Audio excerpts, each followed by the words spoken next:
Sa video na ito ay pag-uusapan po natin ang dalawang malalaking balita tungkol dito sa Pi Network na tiyak na makakaapekto sa ating lahat bilang mga holders at saka developers. Una, ang integration po ng Picoin sa official na wallet ng Telegram.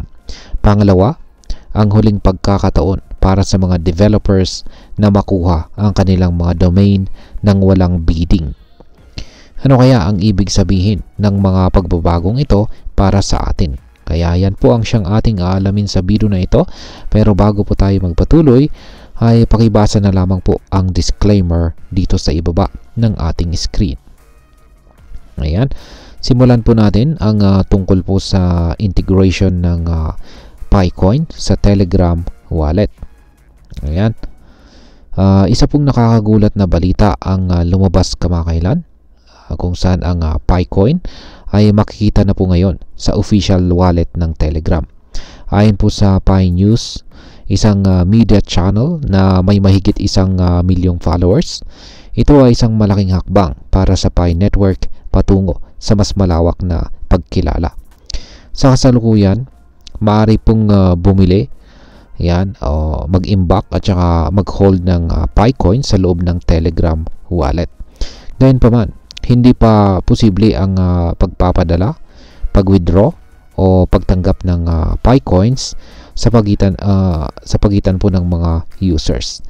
Ipinapakita po nito na nasa unang phase, or unang yugto pa lamang tayo ng integration nito. Maaring sinusubukan muna ng Telegram at saka Pi Network ang sistema nila bago po ito ganap na ipatupad.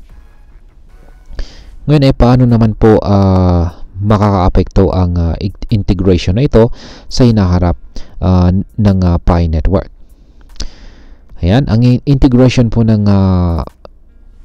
Picoin sa Telegram wallet ay nagpapahiwatig ng potensyal para sa mas malawak na adoption sa mainstream.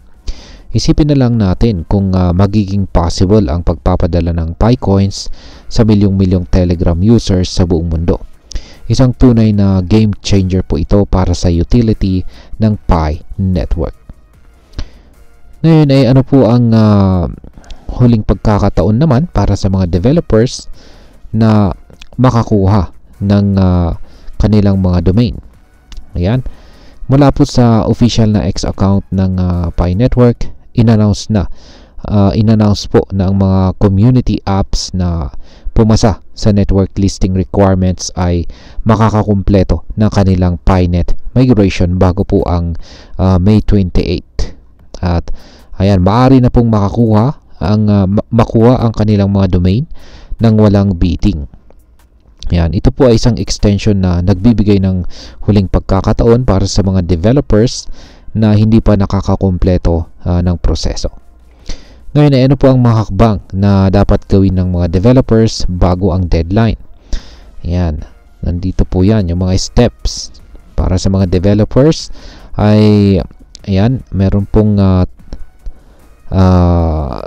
steps dito na dapat gawin bago sumapit ang May 28.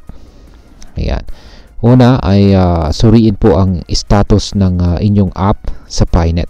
Kung tapos na po ang migration, ligtas na ang inyong domain at wala nang kailangang gawin. Pangalawa ay kung hindi pa tapos ang migration, kumpletuhin po ito bago ang deadline. Ito po ang tanging paraan upang makuha ang inyong domain ng walang bidding.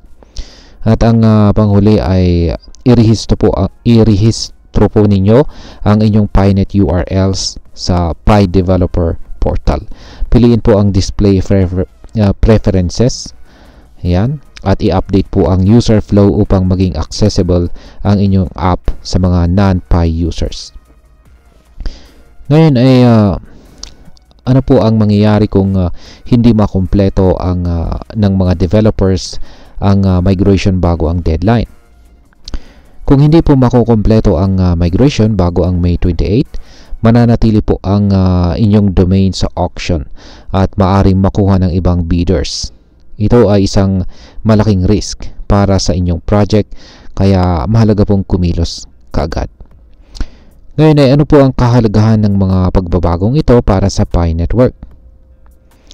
Ang update na ito ay nagpapakita po na mabilis na kumikilos ang Pi Network patungo sa mas malawak na adoption. Ang integration po sa Telegram wallet, kahit may limitasyon pa, ay indikasyon ng potensyal na pagtanggap ng mas maraming tao sa Pi dito kay Picoin bilang isang digital asset. Samantala, ang mahigpit naman na deadline para sa mga developers ay nagpapakita na seryoso po ang PiNet sa pagbuo ng isang organisado at saka functional na ecosystem.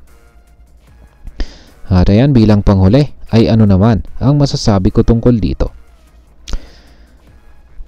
Ang mga pagbabagong ito ay may malalim po na epekto sa atin.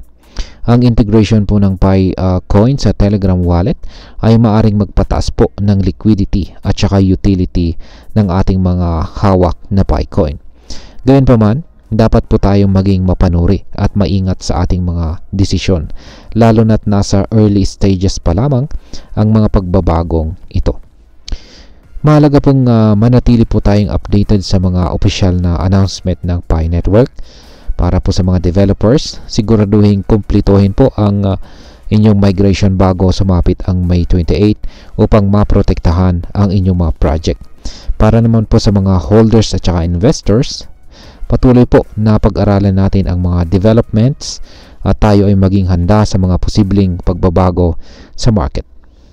At ayan, sa kabuuan, ang mga hakbang na ito ay positibong indikasyon ng paglago at pag-unlad ng Pi Network. Ang integration po sa Telegram ay isang malaking milestone na maaari pong magbukas ng maraming oportunidad sa hinaharap.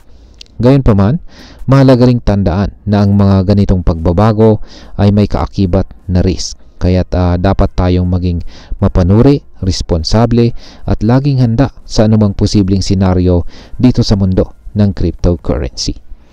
At ayan, hanggang dito na lamang po tayo sa video na ito mga ka-crypto. Marami pong salamat sa panonood. Ingat po tayo lagi at God bless po sa ating lahat.